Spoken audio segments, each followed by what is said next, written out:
J'étais sortie faire mon jogging de l'après-midi et j'ai décidé d'emprunter un nouveau chemin. Soudain, j'ai vu un énorme manoir de style européen et je me suis arrêtée pour le contempler. Les murs étaient couverts de mousse et honnêtement, c'était assez sinistre. J'ai levé les yeux et une bande de corbeaux se tenait sur le toit en coassant. Ça m'a donné des frissons et ça m'a immédiatement fait penser à des films comme The Conjuring ou des trucs comme ça. Je ne serais pas surprise si cette maison était hantée. Soudain, j'ai été surprise par la voix d'une vieille dame. Le manoir est magnifique, n'est-ce pas ? Je me suis retournée pour la regarder et elle a continué. Mais vous feriez mieux de ne pas vous en approcher. Pourquoi ? Je lui ai demandé. Puis elle m'a regardé plus attentivement et a dit « Oh, vous n'êtes pas d'ici, n'est-ce pas ?» Je lui ai dit que je venais du Minnesota, mais que mes parents avaient dit que je pouvais passer l'été ici avec ma tante. Eh bien, ma chère, laissez-moi vous dire, la propriétaire de ce manoir était une jeune fille, très riche, mais elle était très solitaire. La rumeur dit qu'elle vénérait Satan. Vous pouvez le croire ? Je lui ai demandé « Alors, où est-elle maintenant ?»« Oh, elle a mystérieusement disparu il y a des années, et la maison a été abandonnée depuis, » a répondu la dame. Ok, c'était vraiment effrayant. Mes cheveux étaient littéralement hérissés. Mais pour une raison quelconque, j'étais plus intriguée que jamais. Oh, je m'excuse, j'aurais dû me présenter d'abord. Je m'appelle Séverine, je suis une lycéenne ordinaire, mais aussi une blogueuse passionnée de romans policiers. Je passe beaucoup de temps sur les forums de romans policiers et j'ai toujours été attirée par les choses bizarres et mystérieuses depuis que je suis toute petite. Bref, revenons à mon histoire. Un soir, ma tante m'a demandé de faire un saut à l'épicerie pour acheter du lait. Sur le chemin du retour, je suis passée devant le manoir et j'ai eu des frissons sur le champ. J'ai levé les yeux et j'ai vu une lumière vacillante dans une fenêtre au 2e étage, comme une bougie ou quelque chose comme ça. Mais ce n'était pas possible. La vieille dame avait dit que l'endroit était abandonné. Non ? La lumière continuait à clignoter et je ne pouvais pas m'arrêter de regarder. Soudain, l'ombre d'une fille est apparue. Elle jouait du violon et la musique lugubre s'échappait des fissures des murs. Puis, sorti de nulle part, un corbeau a volé en criant « Grrr !» J'ai sursauté et j'ai couru directement à la maison. Comment quelqu'un avait-il pu vivre dans ce manoir bizarre ? Attendez une minute, et si j'avais juste vu un fantôme, le fantôme de la propriétaire qui avait disparu ? Oh, je devais résoudre ce mystère. Je pouvais même en faire une histoire policière en introduisant un peu d'horreur pour le fun. Alors que j'étais allongée là, j'ai inventé le titre « Le vrai manoir de la mort ». J'ai réalisé que je pouvais même me faire une vidéo YouTube sur le sujet avec de vraies photos de la maison et peut-être même des images prises de l'intérieur pendant que je résolvais le mystère. Oh, ce serait tellement bien! J'avais du mal à dormir à cause de mon excitation. Et le lendemain, j'ai demandé à ma cousine Clémence de venir explorer le manoir avec moi. « Hey Clémence, tu veux venir voir ce manoir effrayant avec moi ?»« Oh mon Dieu Séverine, t'es folle! Tu sais que cet endroit est hanté, n'est-ce pas ? Il y a plein de fantômes et tout. » « Oui, c'est pour ça que je t'ai demandé de venir avec moi. » J'ai haussé les épaules. « Je préférerais faire un détour plutôt que de passer devant cette maison pour rentrer chez moi. Alors, qu'est-ce qui te fait penser que j'oserais aller à l'intérieur ?» J'ai essayé de la convaincre que ce serait amusant, mais elle a continué à refuser. « Oh bien, si personne n'a osé entrer dans ce manoir, alors je serai la première. » Prenant mon courage à 2 mains, j'y suis allée seule. J'ai réussi à escalader la clôture de fer rouillé qui était presque tombée en morceaux dans l'arrière-cour. Puis j'ai remarqué une porte qui était légèrement entr'ouverte. En m'approchant, j'ai réalisé qu'un symbole satanique était gravé sur la porte. Flippant! J'ai fermé les yeux, retenu ma respiration et poussé doucement la porte. L'odeur qui m'a frappée m'a donné le vertige. Une odeur de moisi, d'abandon. Je suis entrée dans le salon et j'ai eu l'impression d'entrer dans un vieux château en France ou quelque chose comme ça. Il y avait des toiles d'araignées partout et quelques-unes énormes pendaient des lustres. J'ai regardé autour de moi et j'ai remarqué les portraits d'une fille sur le mur. Elle était belle, mais ses yeux étaient si tristes. Oh mon Dieu, c'était la propriétaire ? Celle que j'ai vue jouer du violon ? Je ne pouvais pas supporter de regarder le portrait plus longtemps. J'avais l'impression que ses yeux perçaient mon âme. Je me suis dirigée vers les escaliers et je me suis faufilée aussi silencieusement que possible. Je vais pas mentir, j'étais terrifiée. Il faisait si sombre là-haut, et à chaque pas que je faisais, les lattes du parquet grinçaient. Je regardais derrière moi parce que j'avais l'impression que quelqu'un me suivait. Et à ce stade, j'avais des sueurs froides. Quand je suis arrivée au 2e étage, il y avait un long couloir devant moi. Mais il était vraiment bizarre. Il n'y avait qu'une seule porte. Je me suis dirigée vers elle et je l'ai poussée.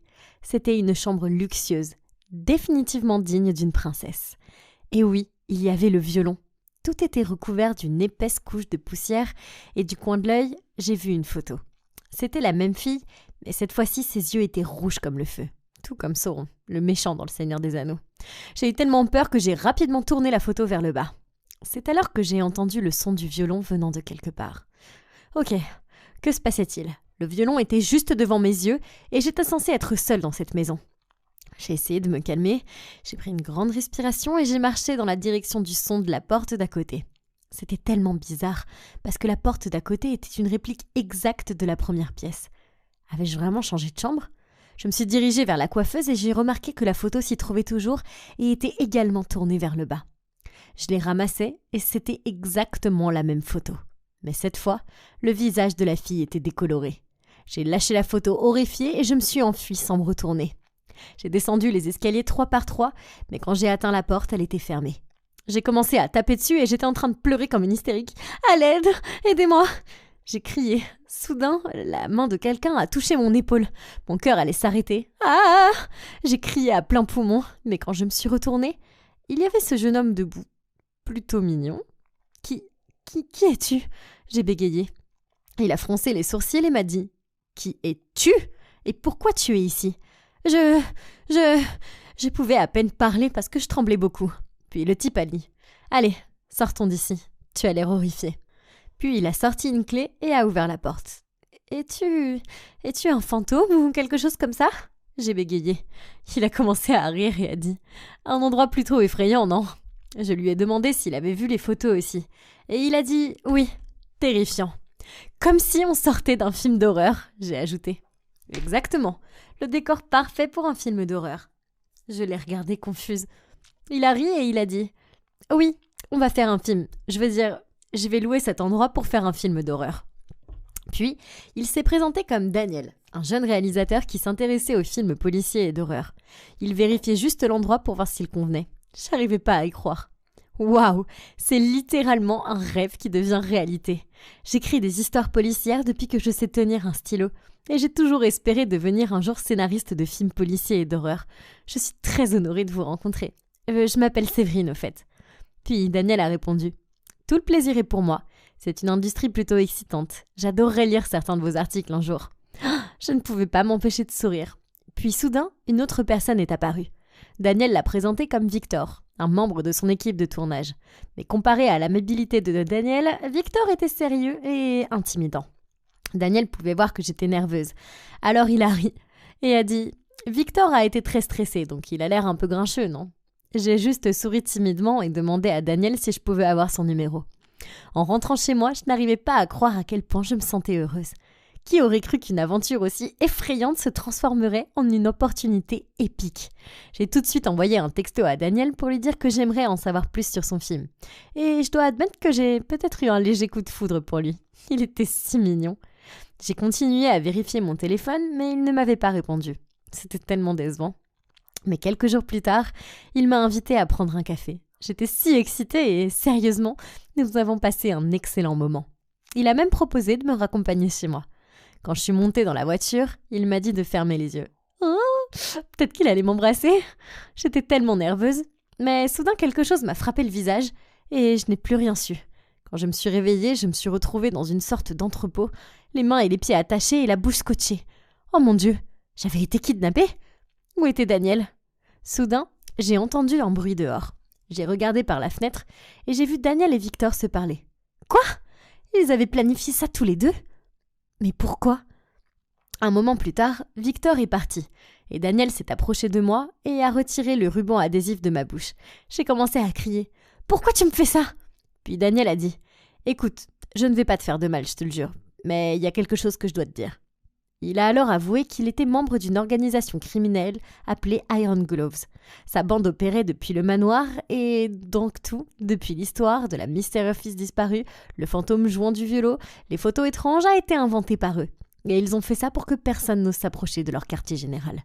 Selon les règles du gang, tout étranger qui pénétrait dans le manoir était tué pour protéger le secret du groupe. Victor m'avait vu entrer et l'avait signalé au chef. Donc Daniel avait été forcé d'exécuter la mission. Mais il ne voulait pas le faire. C'est pourquoi il a prétendu m'avoir kidnappée. Mon Dieu, c'était beaucoup à digérer. Il m'a demandé de partir tout de suite, mais j'étais inquiète pour lui. Il m'a dit « Ne t'inquiète pas, je voulais partir depuis longtemps et j'ai un plan ». 2 ans plus tard, je suis une étudiante de première année se spécialisant dans l'écriture de scénarios. C'est tellement excitant de poursuivre ma passion. Mais je pense toujours que cet été chez ma tante a été l'un des meilleurs. Terrifiant, mais excitant. Oh, et quant à Daniel, après que nous ayons discuté dans l'entrepôt, il m'a laissé partir et j'ai rapidement emballé toutes mes affaires chez ma tante et pris l'avion pour rentrer chez moi. Quelques semaines plus tard, j'ai vu un article qui disait qu'il s'était rendu et que la police avait arrêté le gang des Iron Gloves. Maintenant, Daniel est en prison, mais il sera bientôt libéré. J'ai le sentiment qu'au fond, c'est un type bien. Et j'espère que j'aurai la chance de le rencontrer à nouveau et de mieux connaître le vrai Daniel. Qui sait, son expérience de la vie réelle pourrait m'aider à écrire une histoire géniale.